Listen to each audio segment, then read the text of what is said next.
Just because you film your videos by yourself doesn't mean you can't get really cool B-roll shots. So these are 7 easy and cinematic B-roll shots that you should include in your next YouTube video, filmed using just your iPhone and some beginner-friendly minimalist gear. And by the way, thanks to DJI for sponsoring today's video. Starting with number 1, top-down shots. I feel like I've been seeing this angle in more and more vlogs lately, and it totally makes sense. It's a very unique perspective, and it makes your videos stand out. Plus, if you know what you're doing, it's really not that hard. So all you're gonna need is a tripod and ideally some kind of tall surface, whether it's setting your tripod up on your countertop, on your kitchen table, or in this case, I'm just gonna use a stool to get that extra height to kind of make it look like I have my camera hanging from the ceiling. So basically all I'm gonna do is extend my tripod as tall as I can and adjust the base so it fits on my stool here, and then set it on the stool. And now I am gonna have a really nice high up top down shot. Now, of course, I'm not gonna be able to see what my camera is seeing from up there. So what I'm gonna do is open up my camera app before I attach it to the tripod. And I'm going to open up the camera app on my Apple Watch as well. So that way, even as I lift up the phone, I'll be able to see what my camera is seeing on my wrist. And then of course, the most important step, I'm going to flip down the tripod so that the phone is facing pretty much straight down. Now, of course, if you are using this method, you can't have it pointing directly straight down unless you want to crop it later. So I'm going to do a little bit more of like a, in between sort of angle. So we still get the top down look, but with a little less stool in the shot.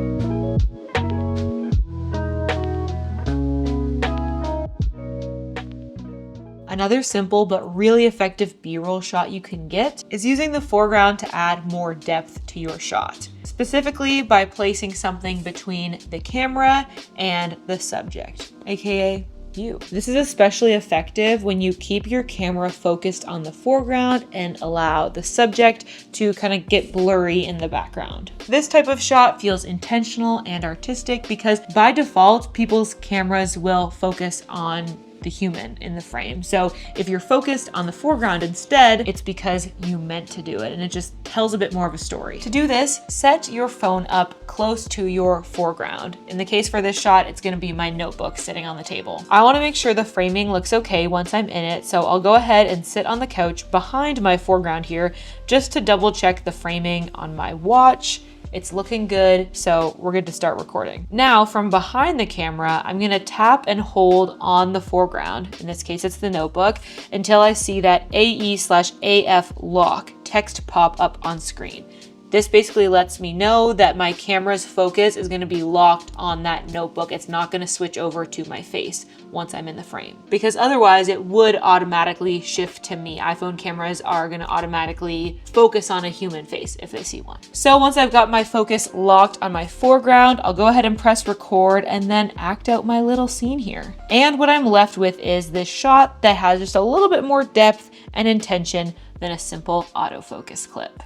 All right, let's get some movement into this next shot. I'm gonna be using DJI's new Osmo Mobile 7P to seamlessly track my movement without needing anybody else to film me. I'm just gonna set it down on the counter here on the little tripod legs, and then I can actually use the extension rod to get it to the height that I want. And with the new multifunctional module, I can actually track myself and use gestures to stop and start the recording, all while just using the iPhone camera app. I don't even need to open up the DJI Mimo app. So I can just hold up my hand like this, and I can see that the green light has turned on the module. That means that now it is tracking me as I move around.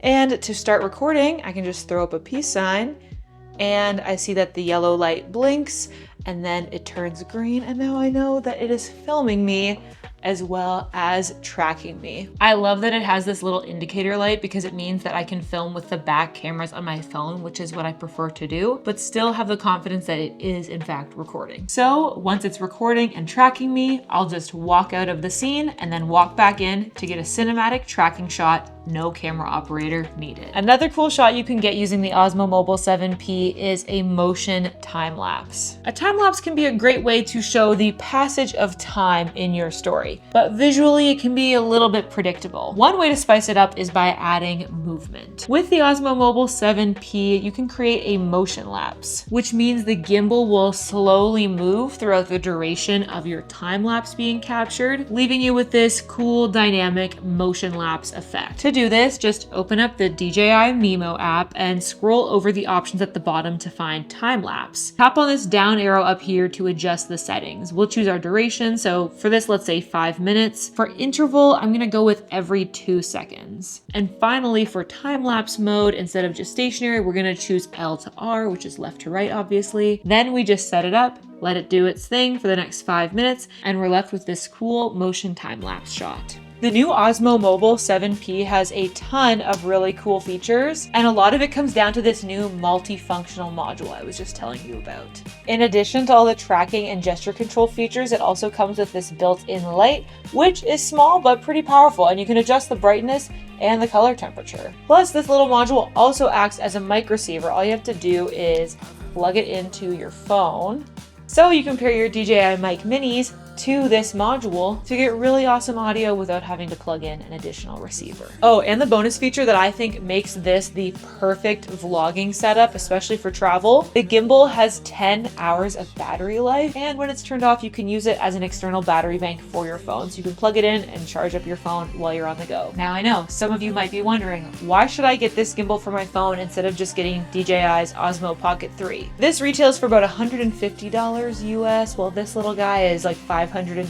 So this is a really great starting point for being able to get smooth footage and all of the tracking features that people love in the Osmo Pocket 3, but at a much more affordable price tag. Honestly, this is my preferred setup because I like filming with my phone, sometimes on the gimbal and sometimes off. When you have a mobile gimbal like this, you still have the option to sometimes just film with your phone handheld. So that's why for me, a mobile gimbal is actually my preference. But you can let me know what you think in the comments. I'm planning on making a full review video of the Osmo Pocket 3 coming up, so let me know if you'd like to see that in the comments below. Our next B-roll clip is a POV shot, but not from your point of view, your coffee's point of view. All you need to do for this is take your phone and cover up the camera with some plastic wrap. Then you can just sprinkle something on top. Alternatively, if you want to pour a liquid onto your phone camera, you could take a small clear glass and set it on top of the lenses too. Just depending on if what you want to show is a liquid or a solid, I guess. For this particular shot, I'm going to use this plastic wrap to give the impression that the phone is inside of this portafilter. So now that I've got the plastic wrap on my phone, I'm going to slowly sprinkle the coffee grounds on top until the lenses are covered.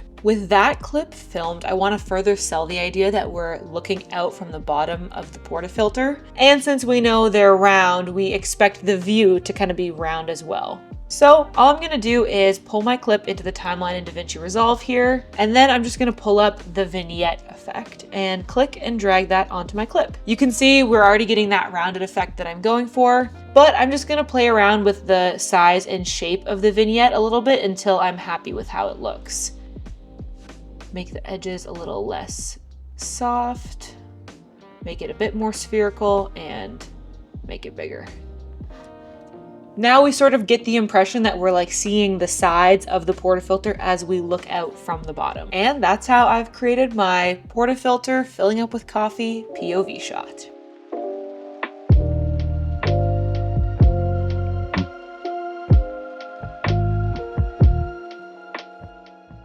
For this shot, we're gonna once again use the Osmo Mobile 7P to get some smooth movement as our espresso shot is being pulled. Before we do that though, I'm gonna make sure that I am filming in 60 frames per second because I wanna be able to put this in slow-mo later. Just open up your settings app, scroll down to find camera, tap on record video and select 4K at 60 frames per second. High efficiency. If you've watched my videos before in the past, you'll know that I'm typically more of a most compatible format fan. However, I am willing to make the sacrifice for the sake of 60 frames per second at 4K. The most compatible thing tends to come into play when you're filming a lot of longer clips, so it should be all right for this. Then I'll make sure that my gimbal is in tilt lock mode. I'll do that just by pressing the M button to cycle between modes. I don't want this particular shot to tilt up and down. I kind of want it to just stay steady. slowly as I make the motion pulling back. So in tilt lock mode, that'll make sure that I don't have any forward and backward motion. And now we're ready to film. So I'm just gonna press start on the espresso machine and start recording on my phone.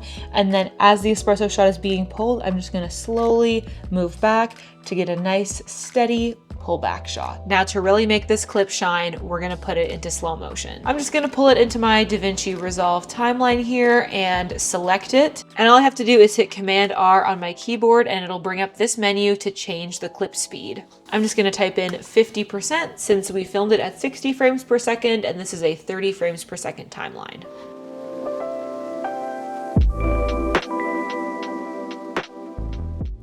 This next shot type is underrated. Truly so simple, yet so effective. And that is getting atmospheric detail shots. These are the type of clips that are truly just there for the vibe, but they tell the viewer more about the setting, the character, which often would be you, and sets the tone for the overall story. But these clips don't necessarily relate directly to the action of the story at the moment. They're kind of like close-up establishing shots, if I was gonna come up with another name for them. Especially helpful for like the beginning of a vlog when you're trying to set up like what is the feeling of this video gonna be. So you're gonna wanna try to get a variety of angles for this, get some wides, medium, and close-up shots to establish your setting and your character. Maybe in the case of your vlog, that's just your house. And by showing the little details of it, we can get a more in-depth look at your character. Like I feel like we can tell so much about somebody by the little knickknacks around their house or what their decor looks like. That's the kind of introduction to yourself that you're giving through these like aesthetic detail shots. You don't always have to think about establishing shots as these big sweeping landscape or like drone clips. It can also just be these tiny little details that help to set up what we can expect from the rest of your video.